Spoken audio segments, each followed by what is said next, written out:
вами прочитаем сказку, и вы мне в этом поможете.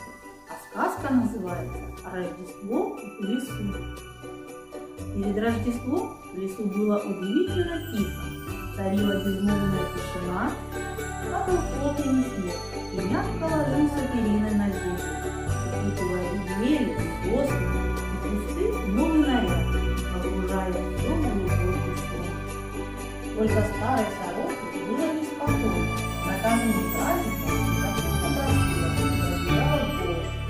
Теперь она не могла звонко вещать о наступлении Рождества. Кто сообщит зверям новость? Неужели все обитатели леса не встретятся по традиции и не обменяются добрыми пожеланиями? Тревожилась сорока. Но тут она встрепенулась, вспомнила о своем любимом сыночке Сорочонке.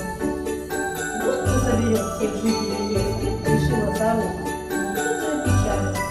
Еще не вспомнила, что любимый Сорочонок не умеет стрекотать. Вместо «тр-тр-тр» «ну» получается.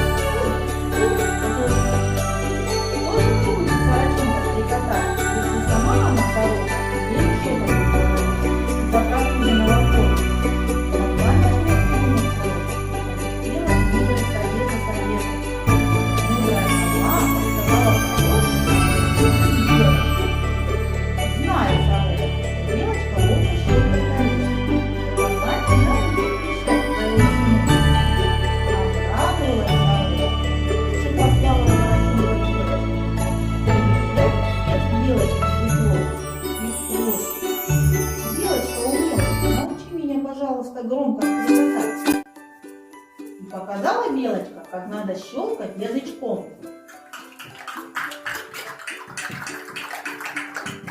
Отлично. Повторил Сорочонок, получается. А вот вместо «тр» снова «тл». Загрустил Сорочонок, но Белочка посоветовала ему лететь к Зайчонку, юному барабанщику. У него ты научишься трещать, как только услышишь, как быстро и виртуозно он играет на барабане. Послушал Сорочонок Белочку и полетел к Зайчику. Зайчик сидел под мохнатой еловой веткой и разогревал лапки, потирая их друг от друга для игры на барабане. Зайчик выслушал Сорочонка, взял свой барабан и ударил в него. Трам-тарарам, трам-тарарам, трам-тарарам. Попробовал Сорочонок повторить, но у него получается талам-талалам. Совсем загрустил птенец, повесил клюв, но Зайчик успокоил и направил к ежику, который обустраивал свою постельку на зиму под старым пнем.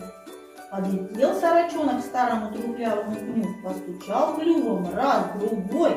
Молчок, замер в ожидании малышек. Вдруг будто из-под белой пылинки показался черненький носик ежика. Ежик хоть и был сонный, согласился помочь Сорочонку. Ежик показал, как он фыркает, поднимая язык вверх. Стал повторять Сорочонок, а получается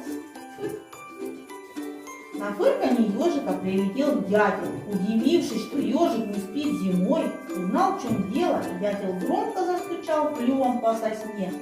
Др, др, др, др, др, др. Сорочонок прислушался и стал повторять. Постучали язычком. Ежик зафыркал. Фыр, фыр, фыр, фыр, фыр, фыр. Хорошо, Зайчик прискакал. Трам-тарарам, трам-тарарам, трам-тарарам. Повторяем. Трам-тарарам. Хорошо.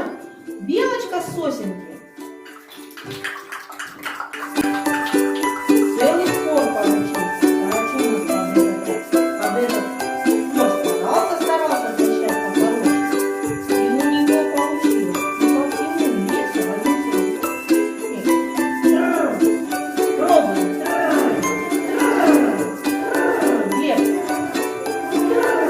Получилось? Получилось, перекрывающий хор зверей. Это скакал Сорочонок.